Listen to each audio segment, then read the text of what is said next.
Hello, everybody, and welcome to another edition of Inside Guns with your host, me, the Yankee Marshal. Today, I want to confess to a terrible sin. The other day at my gun shop, I considered buying a Kel-Tec. Now, I know what you're thinking. Were you drunk? Were you on PCP? What was your excuse? None of those things. I was totally sober as usual. But I was in there, and I had said something about the P50 from Kel-Tec. And one of the employees there was like, oh, we have one in. Do you want to look at it? And I was like, sure, I want to look at it. He's like, are you really sure? And I was like, sure. He was basically saying, you're going to be disappointed. And I was like, believe me, when it comes to Kel-Tec, I don't think I could be disappointed because my expectations are so low. Well, he gets the gun down. I look it over. And now I have said for a while now, that I think this gun has potential as far as being like the ultimate zombie weapon. A serious zombie killer. 50 rounds of 5.7 in a pistol. And it would take quite a big holster to wear this as a pistol, but I could see me doing a big drop leg holster in the zombie apocalypse. Hey, that'd be fashionable. So I said, yeah, I want to look at it. I don't think I'll be disappointed. So I get it down and look at it. First thing I do is open up the top, look at the magazine, look at the metalwork and stuff. And yeah, it does kind of have that. Have you ever had one of the old cheaper AKs and you kind of get the feeling that someone just like made it out of some plate steel and a hammer and stuck some stocks on it? It kind of had that feeling a little bit. And then like somebody had spray painted it black afterwards. It wasn't the most refined gun I'd ever seen, but it also wasn't the worst Kel-Tec I'd ever seen. At least it didn't have glue pouring out of the seams. So that's a plus for a Kel-Tec gun right there. When you pick it up and it doesn't cut you or have glue pouring out of it, that's a plus. That's an accomplishment for Kel-Tec. So I'm like, it's not as bad as I actually thought it would be. This gun might be fun, blah, blah, blah. And the guy working there says, I think his name's Landon. He says, pull the action back. Pull back that charging handle. And I pulled back the charging handle, and oh my God, I've never been so disgusted with a gun in my life. And I've owned Jennings and Jiminy's. I pulled that charging handle back. It's so flimsy. It's on like these metal ribbons, I guess. I don't even know what they're supposed to be. But it was almost like it was on strings. It was so bad. You can move it around so much. How long do you think it's going to be before these get bent out of shape and it no longer racks properly? Or you just break them off? I mean, how flimsy it was pathetic. Like I said, I've been disappointed with Kel-Tecs before. I don't know how they thought this was something they could even put on the market. How hard would it have been to incorporate some little round metal rods here on the pullback? Or something, more like what an AR does. Just something stronger than this, but these two little ribbons of like aluminum or whatever it is, tin it looked like. That tin that you use for that they put on like housings outside of air conditioners and stuff, and it looks like it's like got the frozen patterns. That's what it kind of felt like it's made out of, but really thin. It was just horrible. So I'm sorry. I mean, I had high hopes for this gun, but I cannot recommend anyone buy this gun because if it was just a play gun, that'd be one thing. But even then, just a play gun, people are like, oh, it's just for plinking, it's just for playing. No, you're going to break it. You're going to break it quick. And you're not going to get to play with it anymore. And you definitely don't want this thing if you take it as a serious zombie killing gun, because the last thing you want to do is be killing zombies and break your charging handle off. So this gun just fails. Fails. In the end, you look at this gun, and I'm sorry, it's just a giant POS, if you know what I mean. Even if it works, it won't work long, because like I said, you'll break it soon. I mean, I've always said in the past, Kel-Tecs, they don't have a break-in period. They just break, period. That should be their slogan. And in the case of this one, I think they're going to live up to that slogan pretty quickly. It's just disappointing. And I mean, even with my standards as low as they are as far as Kel-Tec's concerned, my expectations as low as they are as far as Kel-Tec is concerned, Kel-Tec actually managed to disappoint me on this by taking the bar just a little step lower. All right, now I want to move on here and I want to answer a question that came to me from a viewer the other day. I had mentioned that I was carrying 44 Magnum, and they said, don't you think 44 Magnum is a little bit of overkill? And what are you carrying in your 44 Magnum? Are you carrying something loaded down just in case people don't say it's overkill if you ever have to use it? Well, to answer that question, no, I don't think it's overkill because I live in a place where there's all kinds of big critters that could get me. Mountain lions, bears, whatever. Although I'm not really afraid they will. I've been around them my whole life, never had a problem with any of them.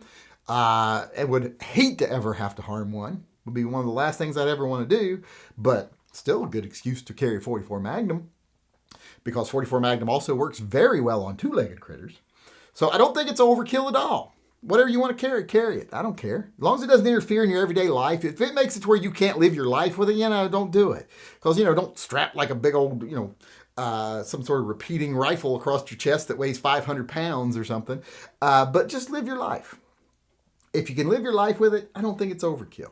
And as far as what I put in it, no, I do not load it down. A lot of times I'll carry the Underwood Extreme Hunters or whatever they're called, penetrators, whatever. The Underwood brand, the solid copper ones. I'll carry those sometimes. But lately what I've been carrying in it is my Minuteman ammo here. And as you can see, this is a 240 grain jacketed soft point that moves at 1,350 feet per second. If you're not familiar with a jacketed soft point, which some of you don't hunt might not be, it's basically what I call a lead-nosed round. It's a partially jacketed lead bullet. And these things perform as well as most hard cast bullets. These things do extremely well. Their penetration is extreme and they deform pretty much not at all when you shoot these things into ballistic gel. So very impressive round. And no, this is not loading down. In fact, this is like the kind of round you put in your gun if you're never sure if you're going to have to stop a charging bull elk or a charging, Datsun. They don't make Datsuns anymore. Let's say Chevy. So that's what I'm carrying in my gun right now. I like good calibers that are, have impressive performance. I don't like to load things down. If I'm going to carry a gun, I want that gun to be loaded up to perform at its maximum potential. So when I carry a 44 Magnum, I don't consider it overkill, and I don't see any reason to load it down. I carry it with ammo that's good and hot and will get the job done. All right, everybody, I want to end the show today by reminding everyone that we are still giving away a Glock every Friday till the end of the year. We just gave away our first one this Friday. The winner was a Daniel Abracadabra. I'm not sure how he says his last name. It's AbikHzer. Way too many consonants in that. But that is the winner. If you are the winner, please contact me at shootingleftofcenter@gmail.com. In the subject line, put Glock winner so that I can get with you about getting your FFL information and get this sent out ASAP. I don't ship these. Sporting Systems ships these, so it'll actually get shipped. When you rely on me to ship things, it takes forever. But that was our first winner. And after his name was announced, that day the slate wiped clean. So everyone who has donated from 12:01 a.m. on Friday until midnight this coming Thursday will be in the drawing for next Friday to win one of the Glock Gen 3 G17s new in the box.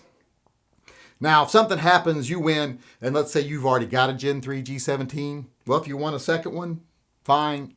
If not, we'll find another Glock for you. We'll substitute something else. I'm not a machine. I'm a person. I can actually, deal with you and make changes. So don't worry about that. Don't worry about, I want a second Glock G17.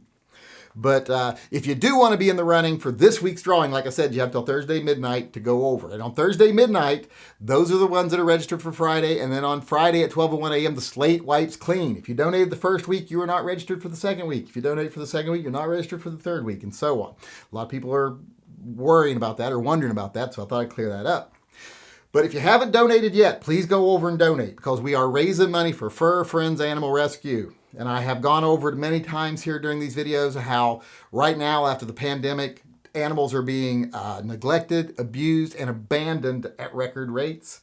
One of those animals that we're trying to help right now is Pinky, who was not only abandoned but abused and has 2 broken legs.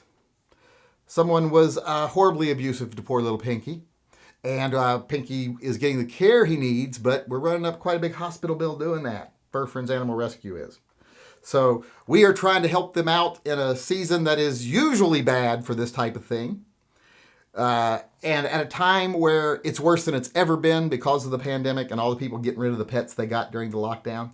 So please help out. It's a great cause. We need animal rescues now more than ever. And Fur Friends Animal Rescues is one of the best ones I've ever dealt with.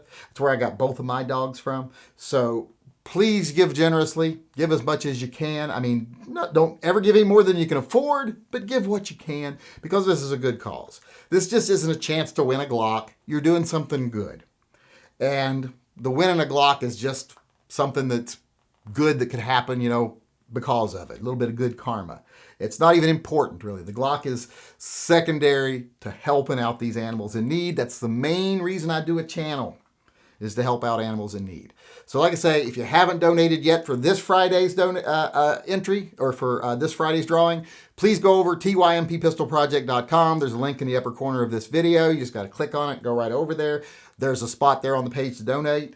Donate $10 or more. For every $10 you donate, you'll get one entry for this Friday's drawing.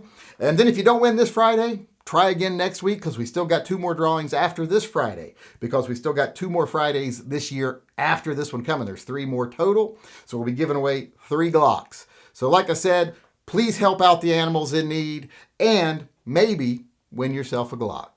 And with that being said, I want to thank everyone for coming today. I hope you enjoyed it. I hope you come back again tomorrow. Until then, I just want to remind everyone out there to always carry and stay safe until I see you again.